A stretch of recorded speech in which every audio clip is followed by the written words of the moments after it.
Hello, तर मी आहे फौजी मनीषा. आज आम्ही जाणार आहोत लाईव्ह बिबट्या पाहायला. तर बिबट्या किंवा वाघ हा जीवनामध्ये कधीच समोरासमोर किंवा एवढ्या जवळ पाहिला नव्हता. पण आज तो चान्स भेटणार होता. एकदम जवळ बिबट्या पाहायला भेटणार होता आम्हाला. मग काय आम्ही सहकुटुंब सहपरिवार निघालो. म्हणजे आमचा जय भांगरे, आमचे तन्मय काळे भाचे, मी आणि जयचे बाबा. मग काय आपल्या गाडीमध्ये बसून निघालो आम्ही त्या दिशेने. जेव्हा आम्ही निघालो जात असताना मध्येच मोना दादाच्या बंगल्याचं काम चालू होतं. तर त्यांना आम्हीच म्हटलं की चला यायचं का तुम्हाला बिबट्या पाहायला. तर बाबा त्यांनी तर आम्हाला हातच जोडले. ते बोलले की तुमच्यासारखं आमच्याकडं फ्री टाईम नाही आहे, आमच्या पाठीमागं खूप कामं आहेत. म्हणजे त्यांनी लाईव्ह आपला इन्सल्ट केला खोटा खोटा. तर काय आम्ही एवढे हुशार की आम्ही जात असताना एकटे गेलो नाही. तर आमच्या बाबांचे मोठे भाऊ म्हणजे मोठे चुलत भाऊ म्हणजे ते वन विभागाचे कर्मचारी त्यांना सोबत घेतलं आणि आम्ही निघालो नर्सरीच्या साईडनी. तर नर्सरी जास्त आपल्यापासून दूर नाही, ती फक्त 1 किलोमीटर म्हणजेच फक्त 2 मिनिटाच्या अंतरावर आहे.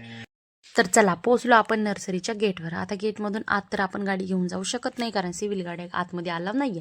मग काय आपण आपली गाडी लावली गेटच्या बाहेर आणि तिथून निघालो पाय गेटमध्ये जायला. तर गेटमध्ये जाता असताना तिथे गेटमध्ये जे कर्मचारी कामासाठी असतात म्हणजे नाही का, नर्सरी म्हणजे ते खूप त्याच्यामध्ये झाडं वगैरे जेवढे आपण फॉरेस्ट एरियामध्ये जेवढे काही झाडं वगैरे लावतो काय असेल ते सगळे झाडं तिथे असतात. तर त्यांची निगा राखण्यासाठी तिथं काही कामगार असतात आणि त्याच कामगार मंडळीमध्ये आमच्या सासूबाई म्हणजे आमच्या गावातल्या सासूबाई आहेत. तर त्या मस्त जेवण करत होत्या. त्यांनी मला पाहिल्यावर म्हटलं तू पहिला कॅमेरा बंद कर आणि जेवायला.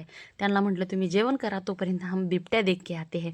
मग काय चाललो ना बाबा आम्ही. आता त्या फॉरेस्ट विभागाचे काय त्यांचे रूल्स नियम रेग्युलेशन असतील त्यानुसार त्यांच्या एरियामध्ये कुठं बिबटे वगैरे पकडले जातात ते बिबटे इथं आणून ठेवले जातात आपल्या नर्सरीमध्ये. तर इथे आता सद्यस्थितीला 5 बिबटे होते जेव्हा आम्ही गेलो तेव्हा.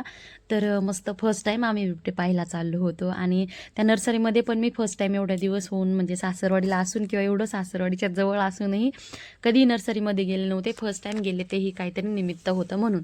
तर नर्सरी एकदम छान अशी होती. झाडं वगैरे जेवढे म्हणजे फॉरेस्टमध्ये जेवढे नाही का आपण जंगलात झाडे वगैरे लावतो ती सगळी इथं असतात मस्त आणि खूप पाहण्यासारखं पण होतं आतमध्ये. पण आम्हाला एवढा टाईम नव्हता म्हणून मग आम्ही पटकन जेवढं पाहता आला तेवढं पाहिलं आणि आम्ही हे आहेत जे पिंजरे वाघांना ठेवायचे. तर हे जुने पिंजरे आहेत, नवीन पिंजरे दुसरे बनवले आहेत. हे जुने आता बिचारे एक्सपायर झाले असतील म्हणून त्यांना साईडला टाकून दिले. तर नवीन पिंजरे. तर आम्ही फायनली आता जाणार आहोत एकदम बिबटे पाहायला.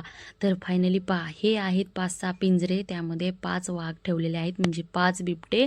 फायनली आम्ही तिथं गेलो आणि पहिल्यांदा आम्ही बिबटे एवढ्या जवळून पाहिले. तर तेही एकदम शांत बसलेले होते आणि आम्हीही एकदम शांतपणे गेलो आणि शांत पाहून 1 मिनिटात पाहून आम्ही लगेच रिटर्न येणार होतो कारण त्यांना आपल्याला डिस्टर्ब करायचं नव्हतं. मग काय मस्त बिबटे बसले होते आणि तेही एकदम आरामशीर बाहेर पाहत होते. त्यांच्या मनाला माहिती ते काय विचार करत असतील, पण आम्ही तर एवढं घाबरलो होतो मी स्वतः की बापरे एवढ्या जवळून बिबट्या पाहिला.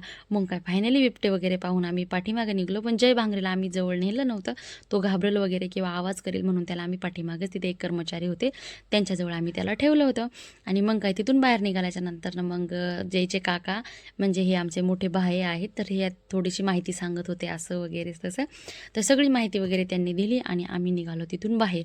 आता बाहेर आल्याच्यानंतर काकीसोबत थोड्याशा गप्पा मारल्या, काकीला टाटा बाय बाय केलं आणि आम्ही निघालो गेटमधून बाहेर. तर हा आहे बिबट्या जो की तुम्ही सगळ्यांनी पाहिला होता, फक्त आम्हीच राहिलो होतो पाहायचा.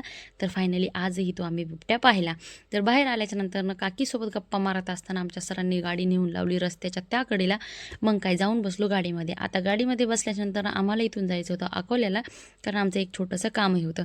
पण गेले आम्ही गेलो आईस्क्रीम खाण्यासाठी तर कृष्ण आईस्क्रीम आणि स्नॅक्समध्ये.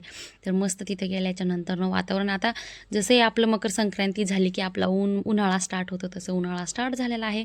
मग काय तिथं गेल्याच्या नंतर आपल्या तन्मय काळे भाच्यांना सांगितलं चलो ऑर्डर दो. तन्मय काळे बोलले की नाही मी ऑर्डर देणार नाही. मग आता दादा ऑर्डर देत नाही म्हणून जय भांगरेला बोलले की तू ऑर्डर दे. पण आमचा जय भांगरे पण म्हटला की नाही मैं नाही दूंगा. चल जय भांगरेनी पण ऑर्डर दिलं नाही. नंतर जय भांगरे म्हटला की चला मी ऑर्डर देतो.